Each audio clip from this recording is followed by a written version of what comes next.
যে ঘটনাটি ঘটে গেছে, পুরনো ঢাকায় যে ঘটনাটি ঘটে গেছে, যে ছেলেটি মারা গেছে বরঞ্চ তার সাথে হয়তো যুবদলের সম্পর্ক আছে, কিন্তু যে খুন করছে বা যে হত্যা করছে তাকে তো অন্য জায়গা থেকে, আমরা যেটা খবর পেয়েছি, অন্য জায়গা থেকে নিয়ে আসা হয়েছে। তাকে তাকে ধরা হচ্ছে না।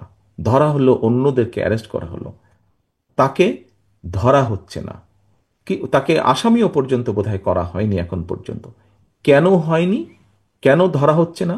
আমাদের পক্ষ থেকে তো একবারও বলা হয়নি যে তমুককে ধরা যাবে না, অমুককে ধরা যাবে, একবারও তো এই কথাটি বলা হয়নি। আমরা বরাবর বলে দিচ্ছি, একটু আগে যেটি আপনাদের সামনে বলেছি, বরাবর আমরা বলেছি অন্যায়কারী আইনের দৃষ্টিতে তার বিচার হবে। দলের সাথে তার কি সম্পর্ক, কিচ্ছু যায় আসে না তাতে। তাকে দল কোনো রকম প্রশ্রয় দিবে না। কেউ যদি কোনো অন্যায় করে থাকে, তাহলে প্রশাসন ধরছে না কেন তাকে?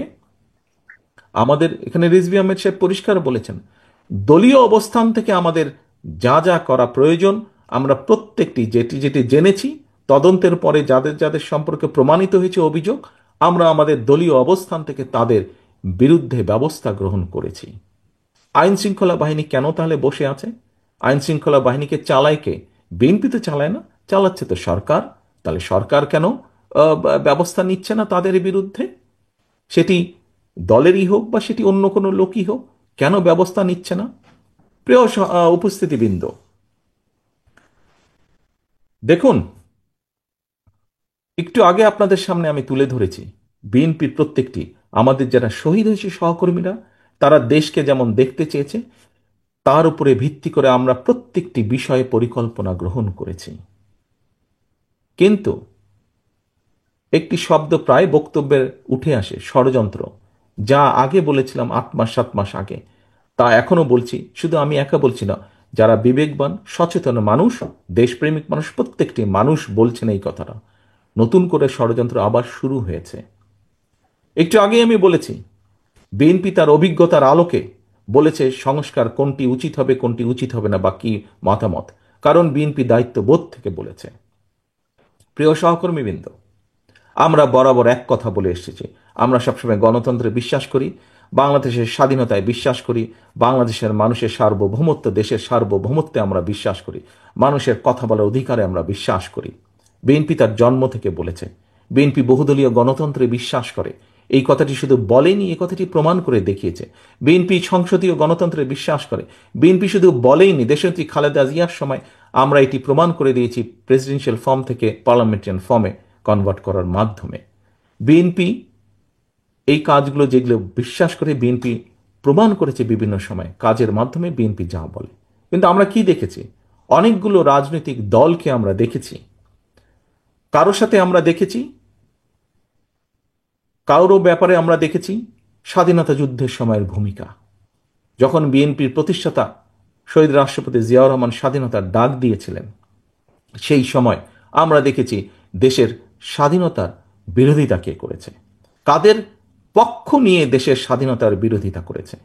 আবার আমরা দেখেছি কোন কোন রাজনৈতিক দলের সদস্য এই দেশের মানুষকে যুদ্ধের ডাক দেয়নি, বরং ডাক দেওয়ার দায়িত্ব তাদের ছিল, কিন্তু ডাক না দিয়ে আমরা দেখেছি সবাই মিলে গিয়ে কোনো একটি দেশে লুকিয়েছিল বা আশ্রয় নিয়েছিল। কে ছিল এই দেশে? এই দেশের জনগণ ছিল। এই দেশের মুক্তিযোদ্ধারা এই দেশে ছিলেন। এই দেশের জনগণ এই দেশে ছিল। এবং সেই মুক্তিযোদ্ধাদেরকে, যারা মুক্তিযুদ্ধ করেছেন, তারা বিভিন্ন সেক্টর কমান্ডারের অধীনে মুক্তিযুদ্ধ করেছেন। আজকে যদি বিএনপির অবস্থান থেকে আমরা বলি, আমরা কাউকে দেখেছি একটু দূরের একটি দেশের গান গাইতে, আবার কাউকে দেখেছি একদম প্রতিবেশী একটি দেশের গান গাইতে।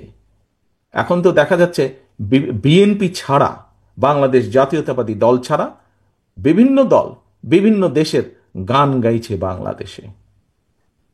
প্রিয় উপস্থিতিবৃন্দ, বাংলাদেশ জাতীয়তাবাদী দলের পক্ষ থেকে আপনাদের সকলের সামনে আজকে জোর গলায় আমি বলতে চাই, বিএনপি বিশ্বাস করে বাংলাদেশের জনগণ তাদের সকল রাজনৈতিক ক্ষমতার উৎস। বিএনপি বিশ্বাস করে বাংলাদেশের অস্তিত্বে। বিএনপি বিশ্বাস করে বাংলাদেশের মানুষের স্বাধীনতা সার্বভৌমত্বে, দেশের স্বাধীনতা সার্বভৌমত্বে। বিএনপি বিশ্বাস করে এটি, বাংলাদেশই হচ্ছে বিএনপির সর্বপ্রথম এবং সর্বশেষ ঠিকানা। কাজে আজ পরিষ্কারভাবে আপনাদের সামনে আবারও আমি তুলে ধরতে চাই যে হত্যাকাণ্ড জুলাই আগস্টে হয়েছে, যে হত্যাকাণ্ড গত 15 বছর হয়েছে, আমাদের সুযোগ আসলে ইনশাল্লাহ প্রত্যেকটি হত্যাকাণ্ডের আমরা বিচার করব।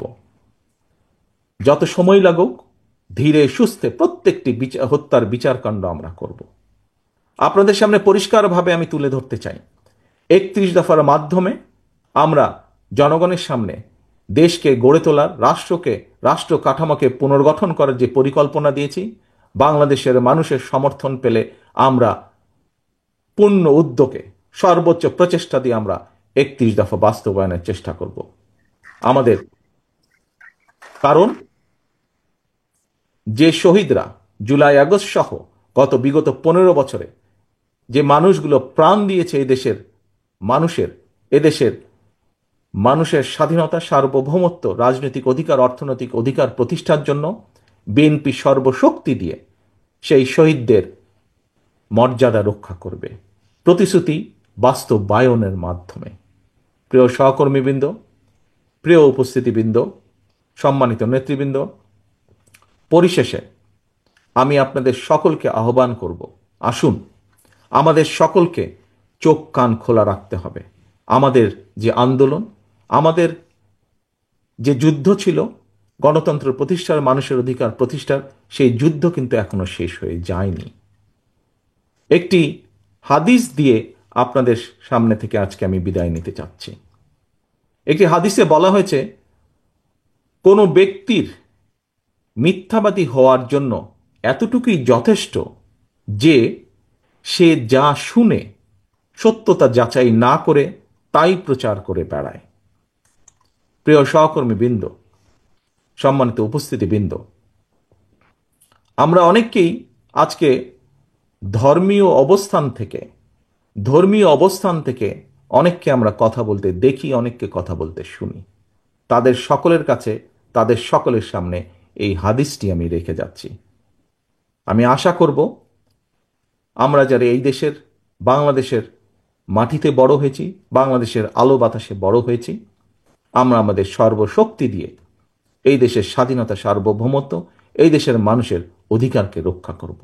আজ শহীদ পরিবারের এই মিলন মেলায় এই হোক আমাদের প্রতিজ্ঞা যে কোনো মূল্যে আমরা এই হত্যার বিচার এবং শহীদদের যে স্বপ্ন, যে প্রত্যাশা ছিল, তা আমরা পূরণ করতে সর্বোচ্চ চেষ্টা চালিয়ে যাব। এই হোক আজকের এই মিলন মেলার প্রতিজ্ঞা, এই হোক আজকের এই মিলন মেলার প্রতিশ্রুতি। সকলের কাছে বিদায় নিচ্ছে আমার বক্তব্য শেষ করে। আসসালামু আলাইকুম, আল্লাহ হাফেজ। বাংলাদেশ জিন্দাবাদ, বাংলাদেশ জাতীয়তাবাদী দল জিন্দাবাদ।